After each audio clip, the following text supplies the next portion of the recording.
Today we're diving into Rosa Luxemburg's influential work, The Accumulation of Capital, written in 1913.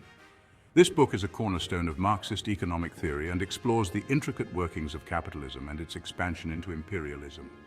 Whether you're new to Marxist ideas or well-versed in them, Luxemburg's insights are enlightening and relevant even today. Before we delve into the book, it's important to know a bit about Rosa Luxemburg herself. She was a Polish-German Marxist theorist, philosopher, economist, and revolutionary socialist. Luxemburg was a prominent member of the Social Democratic Party of Germany and later co-founded the Spartacus League, which became the Communist Party of Germany.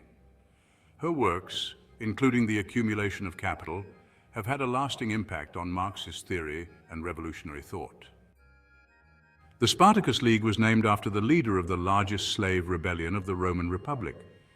Founded by Rosa Luxemburg and Karl Liebknecht during World War I, it was born out of a split from the SPD due to opposition to the SPD's support for the war. The Spartacists were vehemently anti-war and advocated for a proletarian revolution, aligning with the principles of Marxism and Leninism. The Spartacus League played a crucial role in the German Revolution of 1918-19, which led to the abdication of the Kaiser and the establishment of the Weimar Republic. The League's influence peaked during the Spartacist Uprising in January 1919, when they attempted to overthrow the Weimar government and establish a socialist state. Although the uprising was ultimately crushed, it demonstrated the significant impact the League had on the political landscape of post-war Germany. Rosa Luxemburg's commitment to revolutionary change made her a target for conservative and nationalist forces in Germany. During the Spartacist Uprising, she and Karl Liebknecht were arrested by the Freikorps, a right-wing paramilitary group.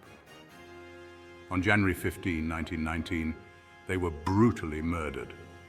Luxemburg's death was a significant blow to the revolutionary movement in Germany, but her ideas and writings continued to inspire future generations of socialists and communists worldwide.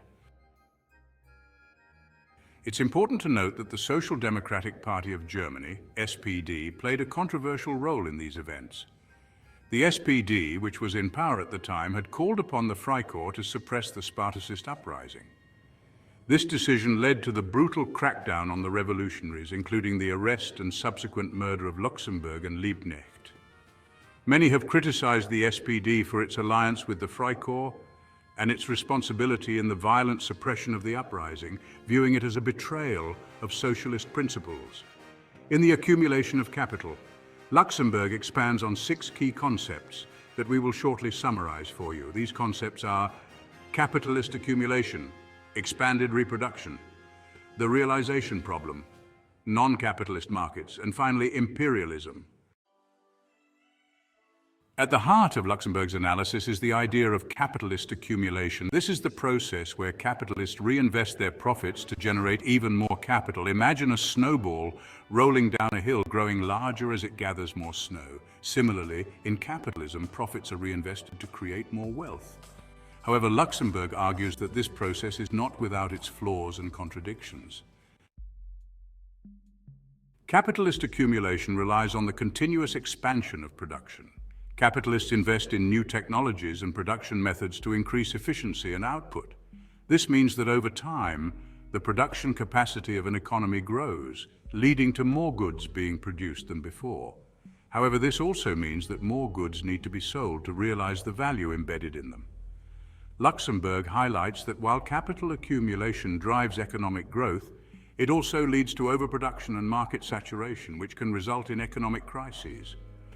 Stating, capital needs the means of production and the labor power of the whole world for untrammeled accumulation, but it can only employ them by constantly expanding its domination over them.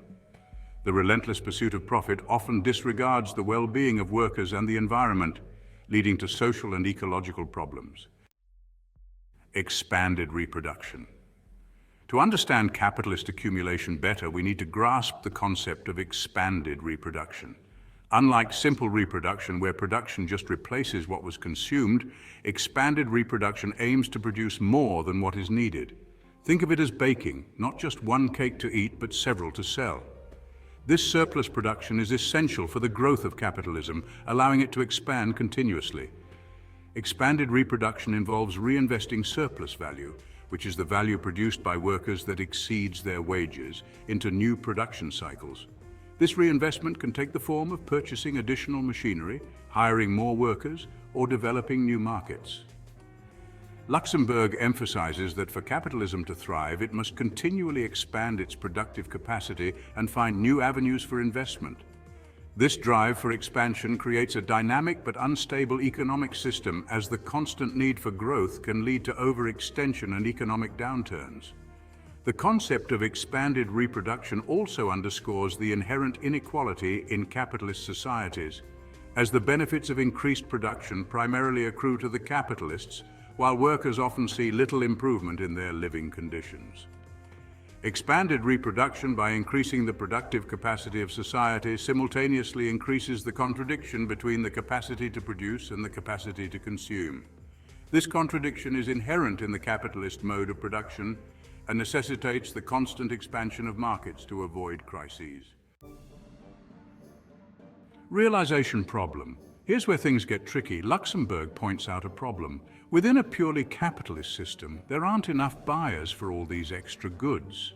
Workers who create these products are paid less than the value of what they produce, leading to a gap between production and consumption. This is known as the realization problem. Essentially, it means that capitalists struggle to sell all their goods within their own markets. As stated, pause 1s. The decisive fact is that in a society of capitalists and wage workers, the workers are unable to buy back the total product of their own labor, since they receive only part of its value as wages. The realization problem is a critical issue because it highlights a fundamental contradiction in capitalism. Capitalists aim to maximize profits by keeping wages low, but this reduces the purchasing power of workers, who are also the primary consumers. As production expands, the gap between what is produced and what can be consumed widens, leading to unsold goods and potential economic crises.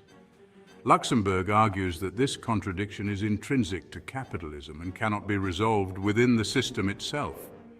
This realization problem forces capitalists to look for external markets to absorb their surplus production, driving the expansionist tendencies of capitalist economies. The realization problem also emphasizes the cyclical nature of capitalist crises, as periods of economic growth are often followed by downturns when the market can no longer absorb the excess goods. Non-capitalist markets. So, how do capitalists solve this problem of economic downturn? Luxemburg explains that they turn to non-capitalist markets. These are markets outside the capitalist system that can absorb the surplus goods. This need to find new markets and resources drives capitalist countries to expand their reach, often through imperialism. It's like a business looking to export its products overseas because local demand isn't enough. Non-capitalist markets provide a temporary solution to the realization problem by offering new areas where surplus goods can be sold. These markets include pre-capitalist societies, colonial territories, and regions with different economic systems. By integrating these markets into the global capitalist economy, capitalists can maintain their accumulation processes and stave off economic crises. However, Luxemburg warns that this expansion comes at a high cost. The incorporation of non-capitalist markets often involves exploitation, coercion, and violence as capitalist powers impose their economic systems on other societies.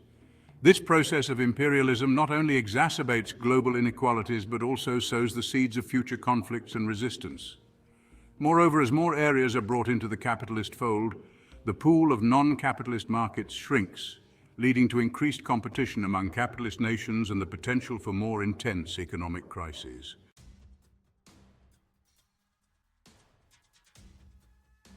Imperialism. Luxemburg's take on imperialism is particularly insightful. She argues that the search for new markets and resources leads capitalist nations to dominate and exploit non-capitalist regions. This isn't just about economic transactions, but about political and military control. It's a bit like a powerful company taking over smaller businesses to maintain its growth. Imperialism, according to Luxemburg, is the inevitable outcome of the capitalist need to find new markets and resources. As capitalist economies grow, they require an ever-increasing supply of raw materials and new consumer bases to sustain their accumulation processes. This drive leads to the colonization and subjugation of non-capitalist regions where resources can be extracted cheaply and surplus goods can be sold. Luxemburg's analysis of imperialism highlights the interconnectedness of economic and political power. Capitalist nations use their political and military might to secure economic advantages, often disregarding the sovereignty and well-being of the colonized peoples.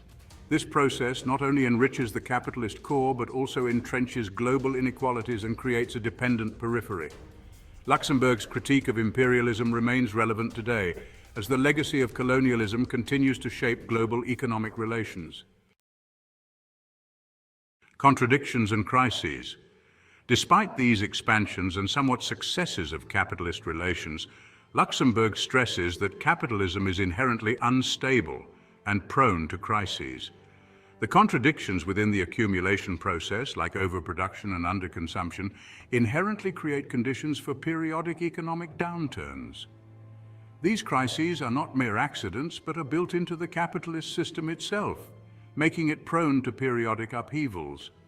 Luxemburg argues that the very mechanisms that drive capitalist growth also sow the seeds of its instability, that the contradictions of the capitalist mode of production are not tendencies towards equilibrium, but tendencies towards catastrophe. Overproduction occurs when capitalists produce more goods than can be sold at a profit, leading to excess inventory and falling prices.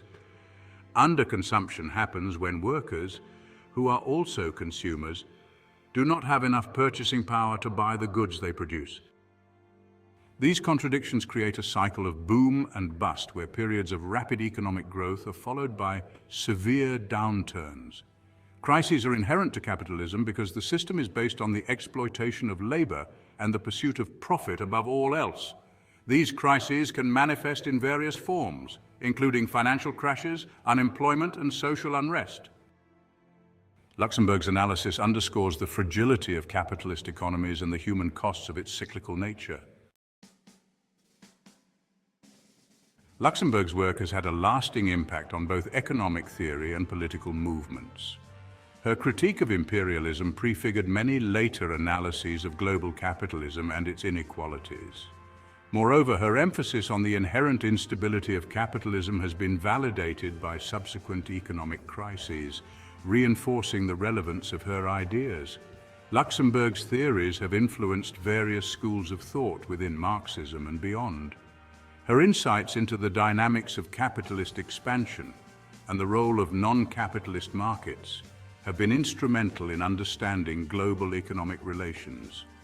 Additionally, her work has inspired political movements that challenge imperialism and advocate for more equitable economic systems.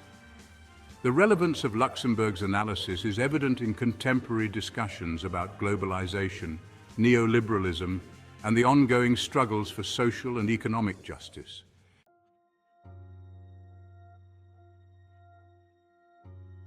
Rosa Luxemburg's The Accumulation of Capital is a profound exploration of the economic foundations of imperialism and the contradictions within capitalist accumulation. For those new to Marxist theory, it offers a clear introduction to complex economic ideas. For those familiar with Marxism, it provides deep, pertinent insights into the global dynamics of capitalism. Luxemburg's analysis of the necessity of non-capitalist markets for capitalist expansion and the resulting imperialism highlights the systemic nature of exploitation and inequality. Her work underscores the inherent instability of capitalism, driven by internal contradictions that inevitably lead to crises. In essence, The Accumulation of Capital is an essential read for anyone seeking to understand the economic underpinnings of imperialism and the persistent crises that characterize capitalist economies. Luxemburg's lucid exposition and critical analysis offer valuable lessons for both newcomers and experts in Marxist economic thought. This comprehensive look at her work not only gives us a better understanding of capitalism's mechanics, but also challenges us to think critically about the economic and political structures that shape our world.